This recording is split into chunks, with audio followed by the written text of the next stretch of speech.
एक गांव में सूखा पड़ने की वजह से गांव के सभी लोग बहुत परेशान थे। बच्चे भूखे प्यासे मर रहे थे और उन्हें समझ नहीं आ रहा था कि इस समस्या का समाधान कैसे निकाला जाए। उसी गांव में एक विद्वान महात्मा रहते थे। गांव वालों ने निर्णय लिया उनके पास जाकर इस समस्या का समाधान मांगने के लिए। सब लोग महात्मा के पास गए और उन्हें अपनी सारी परेशानी विस्तार से बताई।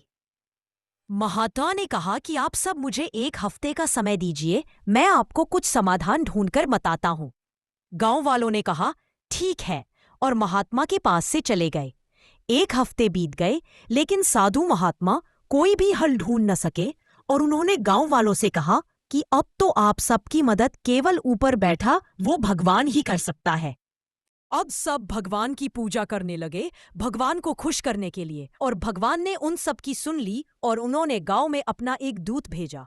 गांव में पहुंचकर दूत ने सभी गांव वालों से कहा कि आज रात को अगर तुम सब एक एक लोटा दूध गांव के पास वाले उस कुएं में बिना देखे डालोगे तो कल से तुम्हारे गांव में घनघोर बारिश होगी और तुम्हारी सारी परेशानी दूर हो जाएगी। इतना कहकर वो दूत वहां से चला गया। गांव वाले बहुत खुश हुए और सब लोग उस कुएं में दूध डालने के लिए तैयार हो गए। लेकिन उसी गांव में एक कंजूस इंसान रहता था। उसने सोचा कि सब लोग तो दूध डालेंगे ही, अगर मैं दूध की जगह एक लोटा पानी डाल देता हूं तो किसको पता चलने वाला है। रात को कुएं में दूध डालने के बाद सारे गांव वाले सुबह उठकर बारिश के होने का इंतजार करने लगे। लेकिन मौसम वैसा का वैसा ही दिख रहा था और बारिश के होने की थोड़ी भी संभावना नहीं दिख रही थी। देर तक बारिश का इंतजार करने के बाद सब लोग उस कुएं के पास गए और जब उस कुएं में देखा तो कुआं पानी से भरा हुआ था और उस कुएं में दूध का एक बूंद भी नहीं था।